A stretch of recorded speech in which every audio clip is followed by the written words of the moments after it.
안녕하세요, 원희아입니다. 썸네일 보고 아마 미국 주식이나 배당주 이런 것들을 생각하셨을 것 같아요. ISA 계좌 이런 걸 수도 있을 거고요. 근데 이런 지금 언급한 미국 주식이나 뭐 배당주나 ISA 계좌 이런 것들은 투자를 내가 하고 수익을 내야 되는 부분들이잖아요. 근데 투자를 하는 거가 유튜브 영상으로 보면 쉽게 보일 수 있지만 노력도 들여야 되고 내 시간도 들여야 되고 또 어떻게 보면 마이너스를 견디는 인내심도 있어야 되니까 사실은 비용이 많이 쓰이는 거죠. 돈이라는 건 쓰이진 않겠지만. 근데 오늘 이 영상에서 말씀드릴 거는 투자하기 전에 기초적인 자산 관리에 해당하는 단계예요. 이런 것들이 좀 잘 돼 있어야지 투자가 잘 되는 것 같아요. 여유도 좀 생겨서 버틸 수도 있고, 영상 원고를 준비하면서 보니까 클릭 한번 하셔서 이득을 보는 게 몇백만 원, 몇천만 원 이렇게 될 수 있을 것 같아요. 여러분들 손해보는 건 없고요. 그러니까 이 영상이 값어치가 좀 있겠죠?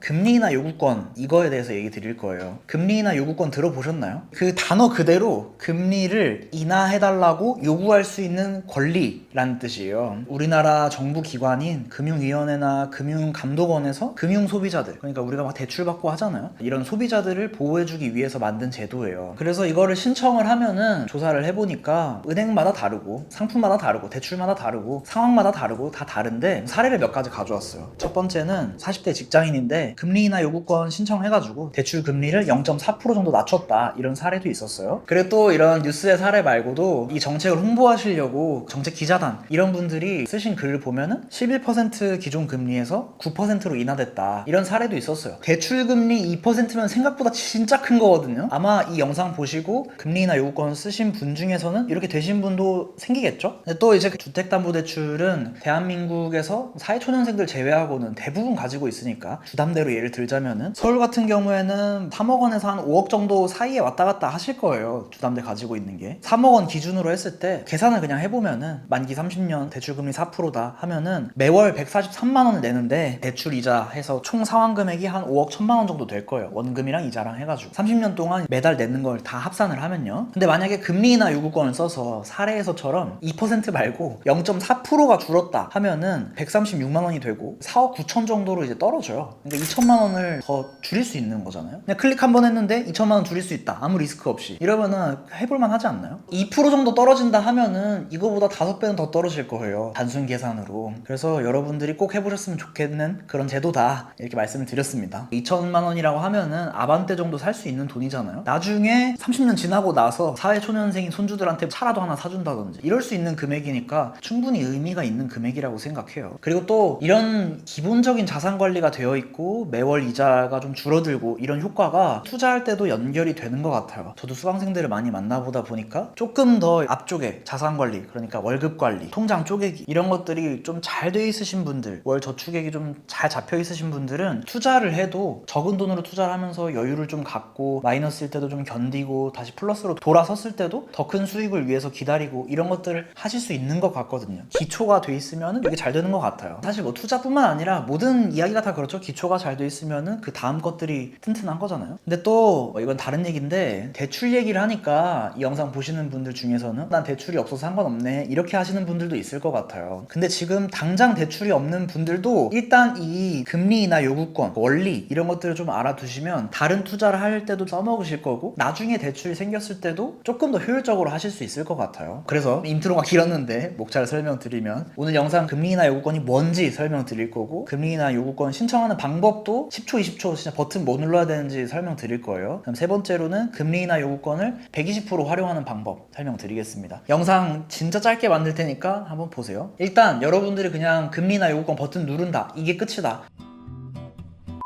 하면은 공부가 되는 게 없고 머니하이 채널 그리고 제가 운영하고 있는 안지향 교육원이잖아요. 교육이 좀 됐으면 좋겠어요. 그런 의미에서 조금 설명을 해보자면은 대출 금리는 우리가 4% 부담한다 4.5% 부담한다 이렇게 그냥 몇 퍼센트다 이것만 보이지만 실상 대출 금리라는 거는 기준금리, 가상금리, 우대금리 이렇게 나눠져 있어요. 여러분들이 부담하는 금리 안에는. 그래서 기준금리 같은 경우는 여러분이 투자를 좀 하셨으면은 들어보셨겠지만 한국은행에서 정해진 기준대로 움직이고 있어요. 그래서 금리가 막 왔다 갔다 갔다 하지 않고 고정되어 있는 거죠. 근데 이제 가산금리, 우대금리 이 부분은 은행에서 정하고 있고 개인의 신용도나 금융기관의 정책들 이런 거에 따라서 조금씩 달라지고 있어요. 이해되셨죠? 그래서 예전에 채권 관련된 영상들 했을 때 시장금리가 어떻다 이런 얘기를 했었는데 그 시장금리에 해당하는 부분이라고 볼 수 있어요. 금리가 이제 왔다 갔다 하고 있으니까. 그래서 이런 가산금리나 우대금리가 포함되어 있기 때문에 어떤 일이 발생을 하냐면 기준금리는 떨어지는데 대출금리는 오르는 이런 현상이 단기적으로 있을 수 있어요. 왜냐하면 이제 금리 부분이 다르기 때문에. 근데 이제 아무래도 기준금리가 지금 떨어지고 있는 추세예요. 저위험 리뷰를 매달 하고 있었는데 요번 달에 제가 찍지 못했는데 그 리뷰를 보시면은 기준금리가 어느 순간에는 고점을 찍고 조금씩 내려오고 있단 말이에요. 그러다 보니까 대출 금리나 요구권을 써봐야겠다, 이 영상을 찍어야겠다 한 이유가 된 거예요. 기준금리가 쭉 떨어지고 있으니까 대출금리는 좀 떨어질 거고, 어떤 분들은 지금 은행에서 재평가를 해주지 않아서 버튼 한번 누르면 조금 더 일찍 재평가를 받을 수도 있으니까 이런 부분들이 있어요. 은행에서도 변동금리라고 하면은 주기적으로 이걸 확인을 하고 금리를 떨어뜨려 주고 하겠지만 아무래도 수시로 하는 작업들은 아니다 보니까 이거를 한번 클릭해 보셨으면 좋겠다 이런 맥락이 또 있던 거예요. 그 다음에 금리나 요구권 같은 경우는 가산금리나 우대금리가 은행의 정책 따라서 빌려주는 개인의 신용도에 따라서 움직이고 있기 때문에 신용 상태가 개선됐을 때 기준금리를 제외한 부분들이 움직일 수 있어요. 그래서 이거를 이제 확인할 수 있는 거죠. 요구권을 쓰면서. 뭐 이것도 TMI인데 2019년에 이 제도가 등장했다 그래요. 그런데 써먹는 사람이 많이 없다 그러더라고요. 시중은행, 지방은행, 카카오뱅크, K뱅크, 뭐 토스 이런 인터넷 은행들에서도 가능하고 카드사나 보험사 이런 데서 대출을 받았다고 하면은 그런 데서도 이제 할 수 있어요. 개인 사업자나 법인 사업자나 이런 사업자분들도 시도를 해볼 수 있고요. 대출을 받을 때 신용도를 평가받았다, 내 정보들을 냈다 하는 부분들은 이 금리나 요구권을 써볼 수가 있습니다. 주담대, 신용대출, 전세자금 대출 이런 것들이 여기에 해당하겠죠. 근데 아닌 상품들도 있어요. 예를 들어서 예적금 담보대출, 제가 예전에 영상에서 찍었던 청약통장 담보대출을 받을 수 있거든요. 또 이제 보험 약관대출 이런 것들은 금리나 요구권에 해당하진 않아요. 왜냐면 신용도 따라서 하는 게 아니라 내가 예적금 금리 따라서 대출을 받았던 거기 때문에 해당되지 않습니다. 그럼 이제 대충 금리나 요구권 뭐다, 어떤 데 쓸 수 있다 이런 기본적인 정보들을 말씀을 드렸어요. 금리 이렇게 분리된 거 기억하세요. 나중에 또 써먹습니다. 투자할 때도. 그 다음에 이제 두 번째로 말씀드릴 거는 금리나 요구권 어디서 어떻게 하냐 이거예요. 제가 이제 클릭 한 번이라고 말씀드렸잖아요. 솔직히 근데 클릭 한 번은 아니에요. 근데 30초도 안 걸려요. 이 PD님이 국민은행을 쓰셔서 KB스타뱅킹 앱으로 녹화를 해놨는데 그냥 그대로 따라해보시면 됩니다. 클릭하면은. 금융사별로 조금 다를 수 있지만 거의 비슷해요. 메뉴에서 금리나 요구권 검색해보고 그냥 거기 버튼 따라서 눌러보면은 알아서 그냥 이제 확인한 다음에 금리가 좀 떨어질 수 있다, 없다 이런 것들을 판별할 수 있습니다. 30초면 되실 거예요. 신청하는 방법은 쉽다는 거 지금 인지가 되셨죠?